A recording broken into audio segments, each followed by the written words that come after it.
the world. Katatapos ko lang sa kusina. Aking buko. Color pa ako mga bukas siguro. Ito na yung aking binatelyo. Focus tayo sa video dito araw-araw. Maraming salamat sa inyong lahat sa suporta. Still here. Saan man kayong sulok ng mundo, mga OFW, and especially from Philippines. Maraming nanonood sa akin from Philippines at saka yung mga OFW. Ito mga sis, for today's video,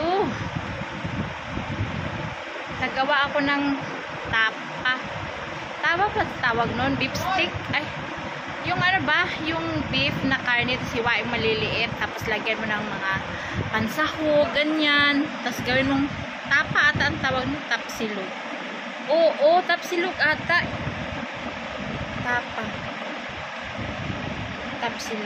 Tapsilog ata, tapsilog. So, naghiwa-hiwa kami, tinimplahan ko para pag ano, kain nila is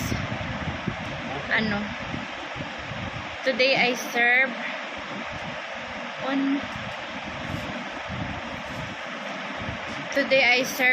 sa aking mga anak rice with talaga on time na kain, kasi nung wala ako, bawiin ko yung time na ang kinakain nila is puro lang mga chichirya, puro mga noodles, yung mga ganyan.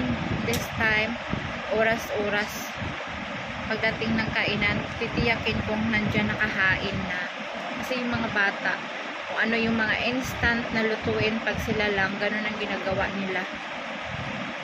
So yun, ngayon naggawa ako ng beef tapsilog, hiniwa kong maliliit. Hindi na ako naka-video kasi mainit sa kusina.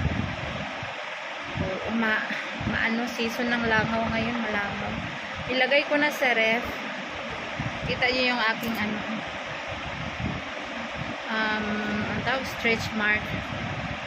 So ngayon babawi ako sa aking mga anakis. Patatabain ko sila. Si Sammy walang problema, ang taba na Sammy. Grabe yung braso ni Sammy kasi laki ng braso ko mga sis. Sobra. Tapos sabi ng mga tao, anong pinakain mo sa mga anak mo? Parang yung sa lugar namin dito, parang si Sammy lang yung malaki. Grabe, nag-adjust talaga ako ng damit. Yung binili ko sa Islamabad, kasya naman talaga kay Sammy kasi yung talaga, binili ko pang 10 years old to 12 years old. Kasya, tapos masikip pa rin sa kanya. Nag-adjust na siya ng size. Lahat ng damit niya, maliliit na. Tapos ngayon, ang binili ko, malalaki na talaga. Maliit pa rin yung nabili ko. Although, nasuot naman niya, pero masikip talang tight talaga yung ganyan. So, kailangan talaga na mas malaki pa. Saan na naman ako pa kukuha ng damit dito na mas malaki pa? Ayun mga sis. Bukas abangan nyo, maganda yung ating topic sa ating yaw-yawan for tomorrow's video. Yung aking Sammy. Yung Bilal ko naman, ako napakaliit na ng mukha ng Bilal. Para ng lulo na 10 ang apo. Bakit ang liit mo? Sabi niya naglalaro daw siya sa hapon. Hapon-hapon talaga yan sila naglalaro. Tapos si Mayra naman, si Mayra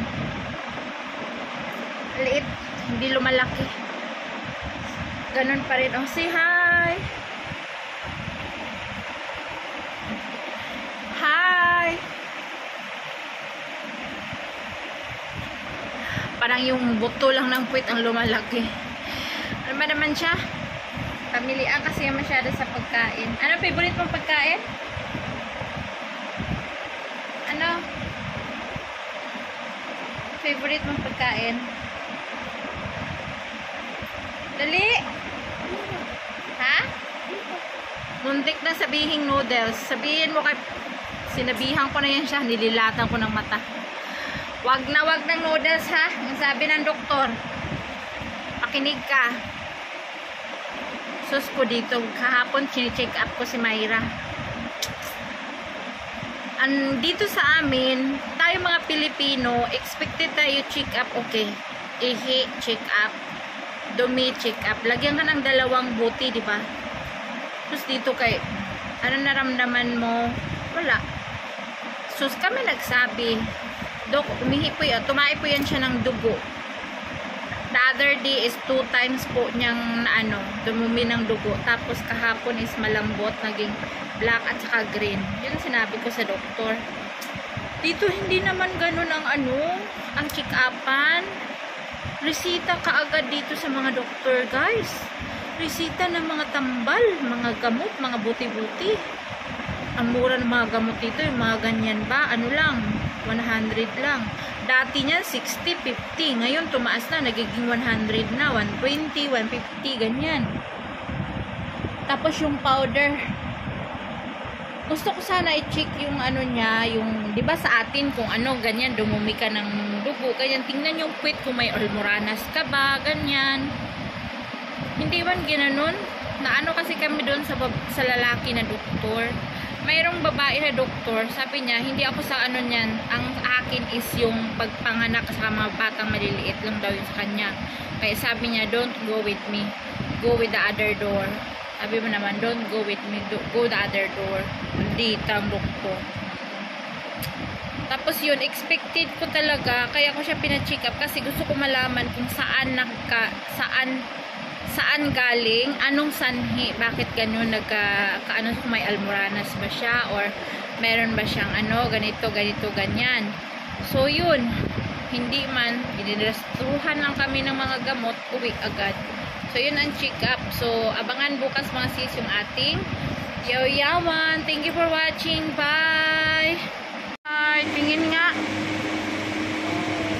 Sabihin mo, thank you to all for the support and for the watching for our video. Sabihin mo. Uy. Mag-thank you po. Patingin ang kwentas. Ayan guys, yung binili niya nung binigay ko sa kanya yung pasalubong kong 10,000 rupees. Pero yung bili niya yan is 12,000 rupees. O, abonado pa siya ng 2,000. Magsisavings din siya ng pera. Saving siya. Yan yung bagong sandal. Suot mo. Kasya sa'yo. Anong size mo? 11? 10? Ano? You can up here. Pinakamalaki niyang paang size. Sa Yuki, size 8. Dito, sa Pakistan is 10 siguro. Akin na nga, babe. Patingin. Tingin ba? So, guys.